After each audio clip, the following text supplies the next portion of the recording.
It's an innate instinct. It is literally just a visceral connection for me. I'm just part of this universe and the land, and I have a job and a place in this world to look after animals and then subsequently feed people. This is The Producers. I'm Anthony Huckstep. Looking to find a better way to do things, Tim Eyes and his wife Hannah started to look at the world of farming differently. They devised a plan to lease a series of properties to move cattle and chickens around constantly to ensure a regenerative farming method and a real connection with the community in the region too. So the food farm is between Sydney and Newcastle. It's incredibly urban now. It started out as citrus and dairy farm, so it's a lovely tight valley nestled below the Great Dividing Range, but on the eastern side. So we're 30 minutes from the beach and just surrounded by some pretty incredible and truly untouched country, considering how many people are around it. So it's amazing. 1.2 metres of rain in a normal year, and we've already had that in the last 6 months. There's 6 million people within an hour's drive of us. So if we go south or north, we've got Sydney and Newcastle, and there are millions of people to feed. And there's millions of people who are becoming more and more disconnected to where their food comes from. And then, at the other end of that, there's more and more people wanting to become connected to where their food comes from and actually start voting with how food is produced with their dollar. Food wasn't always at the centre of Tim's world, especially while he was growing up. I'd just say food as growing up was uninspiring and not really a part of my life. I went to boarding school as well, and then I went to ag college, so I was away from home for like a lot of sort of from 14, and boarding school food was very regimented and the same stuff every week. Pies, I can't eat pies still. Pies were Friday, and I can't do pies. Oh, soup. No. Before the food farm, I was a farm consultant and farm manager. I studied a very conventional sort of pathway into agriculture, and that was really good for me to understand how things are. And to be honest with you, if it wasn't for my partner Hannah, I'd say I'd still be there, and I wouldn't have necessarily had my eyes open to farming being any different to how we're told it should be. So Hannah's not from a farming background and is an opera singer, and is just a generally remarkable human being. And so her influence of just being able to see things differently and say, oh, that doesn't feel right, that maybe we could do this, or maybe we could go and pick up a chicken caravan from Maruya and tow it home illegally. So the sort of things that I just wouldn't have had the capacity to see outside my paradigms and my box that I was taught to be in. And so it just comes down from not having the blinkers on. Although Tim's background is agriculture, it was his wife Hannah who pushed for a new way of thinking about using the land. Yeah, so the food farm began with a dig your own potato day. We had 4,000 people turn up to a farm. We had about a quarter of an acre of potatoes in. This is not good potato country, by the way. And so the night before, we'd planted them and grown them for 6 or 7 months. I'd rung every agronomist who I'd met along the way to try and work out how to grow spuds and know what's right. And we managed to get it because it was a deadline. It was part of harvest festival, but it got cancelled because of floods. And then anyway, this was many years ago, and all these people turned up, and it was kind of like that birthday moment where you wonder if anyone's going to come, and then all of a sudden you're absolutely inundated. But so the night before, we could sort of see how many people were interested and saying they were wanting to be there, and you start going, okay, well, that's not going to be enough potatoes. So we scrambled and went to the local wholesaler and bought a bin of potatoes. We ploughed up a new furrow, and and we buried a bin of potatoes for people to dig up, as well as the beautiful potatoes that we'd grown. So the profits of that, very minimal profits of that, went to buying our first chicken caravan for chooks, which held 150 birds. As a first-generation farmer, Tim is doing things a little differently. Yeah, so I guess the biggest thing for us is we don't own a farm. And so we just eternally just jumping from new properties. Last week, unfortunately, we got notice that we have to move off a farm because it's been sold. And that's just been a part of our existence. And so that's the biggest challenge, but also the greatest opportunity, because we have infinite land ahead of us, which is pretty exciting. So where we are, people aren't here to farm. Farming money's really not enough and not worth the effort or time.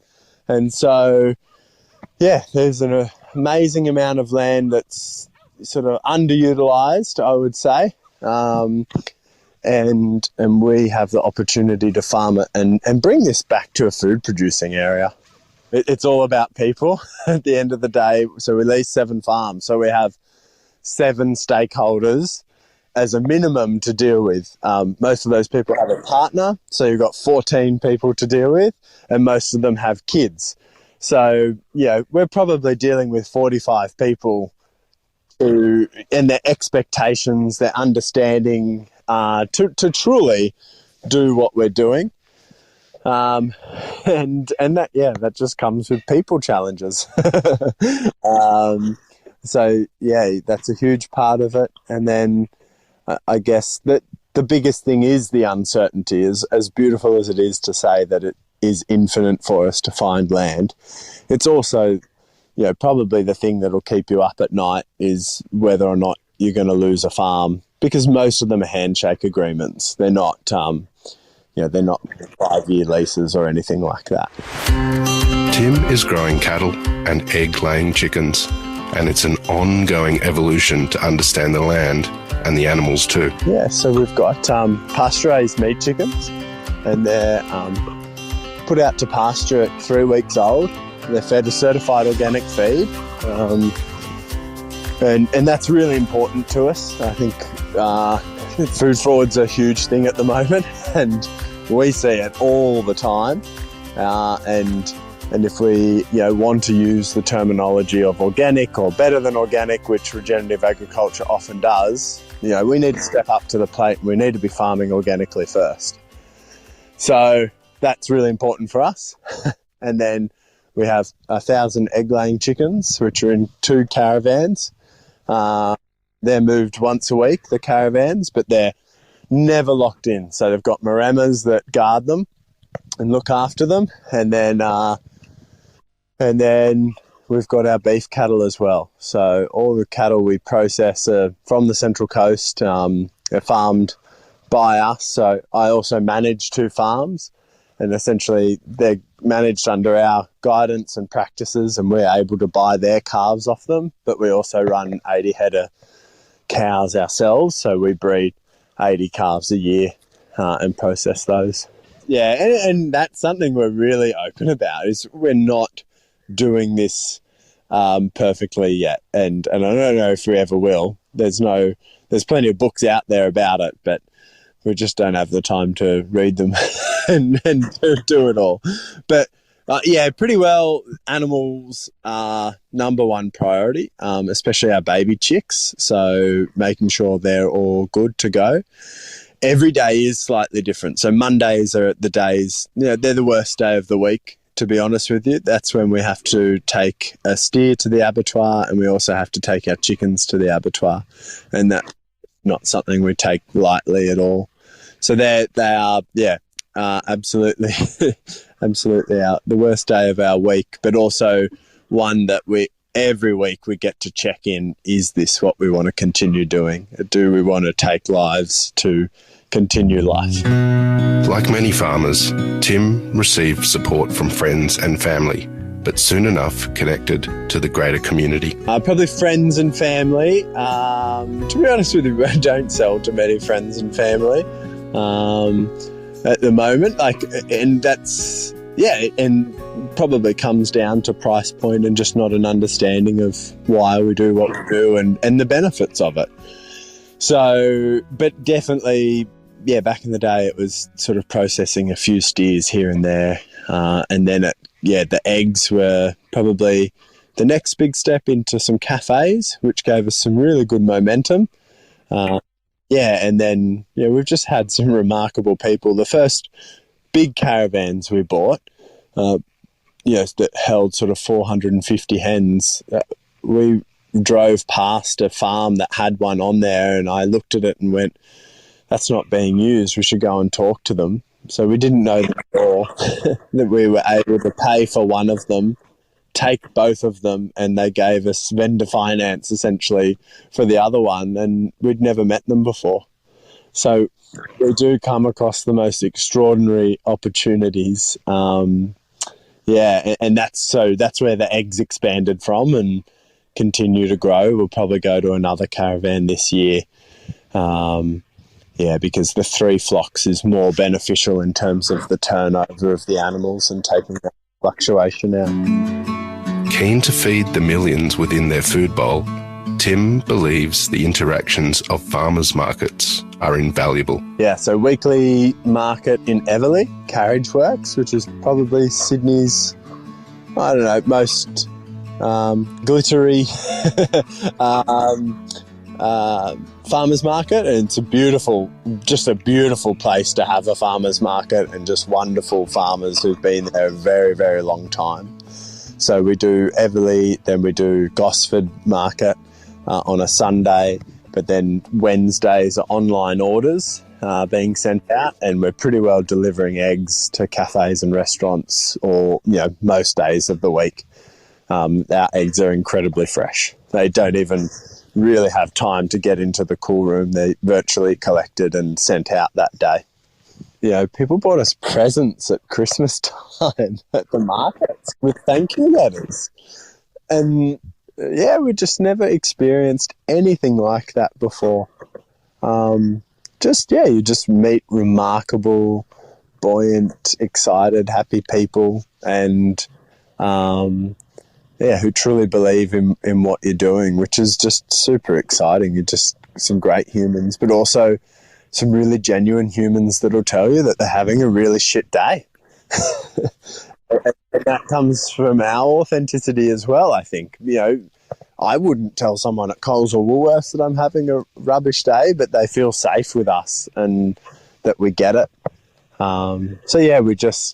It is literally, there are just so many, I can't really pull one out, but maybe, when people bring us food back that they've cooked and they're leftovers or the portion that they put aside for us, that is truly remarkable. When, people think of us when they're cooking a meal and they think we're worth putting that meal aside for, that's really special. Although the food farm is about the best quality life possible for the animals, it is the people and connections being created that inspires Tim. I love the opportunity of it. I love the connections. It's definitely the human connection that we get as farmers, and the connection to the lives that we bring and take. That's what I absolutely love, and I love doing it with Hannah as well. A big, hairy, audacious goal is essentially an open farm with a restaurant or cafe, the butchery, smokehouse, hopefully, someone brewing beer or doing some sort of beverage, maybe even a kombucha brewery, and just truly telling the story to the 6 million people around us in a very open, transparent fashion. And just leaving people with the wow factor of this is how food can be grown, and this is how we can nourish ourselves. Like, I am so proud to say I never want to stop changing. The Tim May interview in 3 years will be completely different. And I think that's maybe something I've learnt from the landscape. When we let it do its thing, it is constantly adapting. And even when we're throttling it, or when, types of agriculture are throttling land, it is doing its absolute best to keep up and grow and continue to be better. So we can learn a lot from that. The food farm is not just finding new ways to work the land and care for animals. It's also forging a greater connection to the people of their region too.